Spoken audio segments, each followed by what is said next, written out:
Jéhovah Dieu a le projet de faire sortir son peuple du monde de Satan pour le rassembler dans sa congrégation. Jésus-Christ nous a promis d'être avec nous jusqu'à la fin de ce système de choses. Lorsque nous voyons l'ampleur de cette organisation mondiale, nous savons que Jésus tient sa promesse et que Jéhovah accomplit son dessein d'une manière merveilleuse. Cette immense organisation fonctionne grâce à de nombreux services ou ministères. Cela ne peut s'accomplir que par Jéhovah.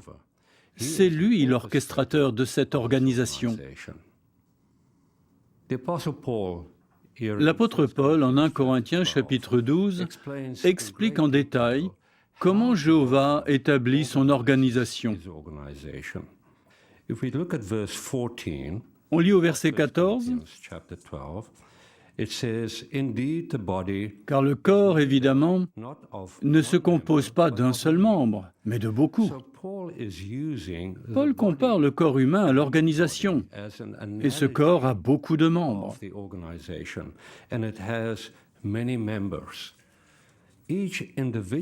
Chaque membre se voit confier un ministère. Lisons maintenant les versets 4 à 6. Or, il y a diversité de dons, mais il y a le même esprit. Il y a diversité de ministères, et pourtant il y a le même Seigneur. Il y a diversité d'opérations, et pourtant il y a le même Dieu qui accomplit toutes ces opérations en tous. Cela nous rappelle que cette organisation n'appartient à aucun homme. Aucun humain ne l'a conçue, ni ne peut la faire progresser. Seul Jéhovah en est capable. Dans ce chapitre, Paul nous aide à comprendre la relation qui nous unit les uns aux autres. Lisons ensemble les versets 17, 19 et 21. 1 Corinthiens 12, verset 17. « Si tout le corps était œil, où serait l'ouïe? S'il était tout entier oreille, où serait l'odorat? » Verset 19. « S'ils étaient tous un seul membre, où serait le corps? » Et verset 21. « L'œil ne peut pas dire à la main, « Je n'ai pas besoin de toi. » Ou bien encore la tête ne peut pas dire aux pieds, « Je n'ai pas besoin de vous. » Nous comprenons que nous avons tous besoin les uns des autres. Nous accomplissons différentes tâches ou ministères, mais nous avons réellement besoin les uns des autres. Et c'est pourquoi il est dit au verset 20, « Mais maintenant ils sont beaucoup de membres, et cependant un seul corps. Nous ne sommes qu'un seul corps, nous appartenons à la même congrégation. » Nous en venons au texte d'aujourd'hui où Paul dit au verset 22, « Mais il en est bien plutôt ainsi. Les membres du corps qui semblent être plus faibles sont nécessaires. » Que signifie ici plus faible? Cela ne veut pas dire que ce membre est incompétent ou incapable de faire son travail. Non, cela veut dire simplement que, d'un point de vue physique, ce membre peut paraître plus faible. Nous connaissons peut-être un frère âgé qui est malade et qui ne peut plus faire autant qu'avant. Cela signifie-t-il qu'il n'accomplit plus son ministère ou qu'il n'a plus sa place dans l'organisation ou qu'il n'ait plus d'aucune utilité à Jéhovah? Pas du tout. Il semble peut-être plus faible. Mais nous connaissons le fonctionnement de l'organisation et la valeur des dispositions de Dieu. Regardez ce qu'il est dit au verset 23. « Et les parties du corps que nous croyons être moins honorables, celles-là nous les entourons d'un honneur plus abondant, de sorte que les parties peu convenables de notre personne ont une décence d'autant plus abondante. Ce sont les dispositions que Dieu a prises. » Le verset 24 ajoute, « Tandis que les parties décentes de notre personne n'ont besoin de rien. Toutefois, Dieu a composé le corps en donnant un honneur plus abondant à la partie qui en manquait. » Donc, il n'y a pas de division dans le corps. Tous les membres collaborent. Et il n'y en a pas qui méprisent les autres à cause de leurs conditions physiques ou parce que leur situation restreint leur service. C'est pourquoi il est dit au verset 25, afin qu'il n'y ait pas de division dans le corps, mais que ses membres aient un égal souci les uns des autres.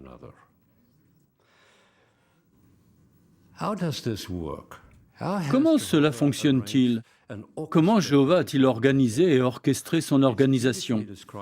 Paul en fait une belle description en Éphésiens 4, verset 16. Au verset 15 d'Éphésiens chapitre 4, Paul déclare « Grandissons par l'amour en toutes choses, en celui qui est la tête, Christ. » Jésus est la tête. Il n'y a pas de structure pyramidale. Christ a dit « Un seul est votre conducteur ». Puis dans la première partie du verset 16, on apprend comment Jéhovah organise son peuple. Il est dit, de lui, de Christ, tout le corps, en étant harmonieusement assemblé et en coopérant grâce à toutes les jointures qui fournissent ce qu'il faut.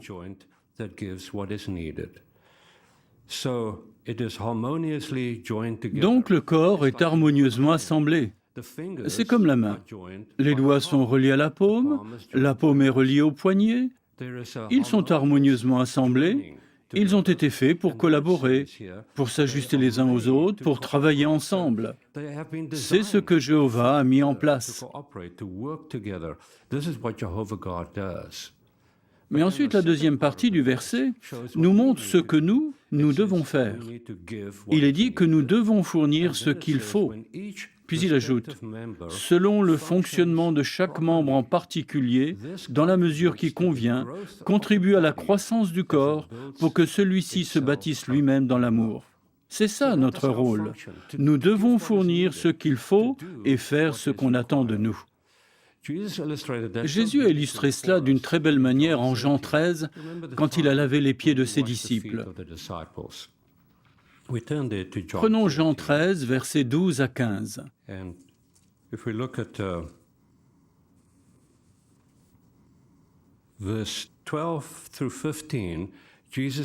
Jésus explique ce qu'il vient de faire et ensuite, il en donne la raison. On lit. Quand donc il leur eut lavé les pieds et qu'il eut mis ses vêtements de dessus et se fut de nouveau couché à table, il leur dit, « Savez-vous ce que je vous ai fait? Vous m'appelez, vous, enseignant et Seigneur, et vous avez raison, car je le suis.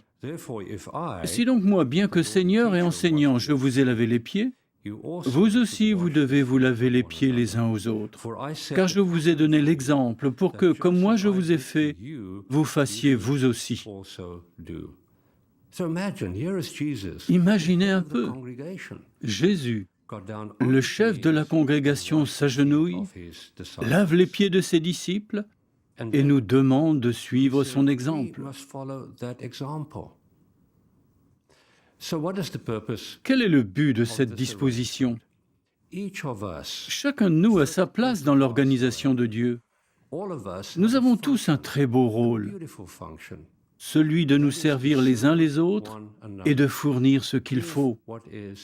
Et à la fin du verset 16, nous lisons que cela contribue à la croissance du corps pour que celui-ci se bâtisse lui-même dans l'amour.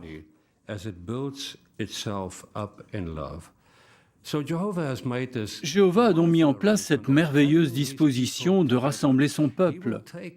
Il mènera cette organisation, ce peuple rassemblé, jusque dans le nouveau système de choses justes où nous recevrons tous de merveilleux bienfaits.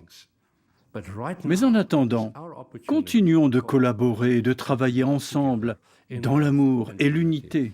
Que nous soyons faibles ou forts physiquement n'a aucune importance. Nous appartenons tous au même corps.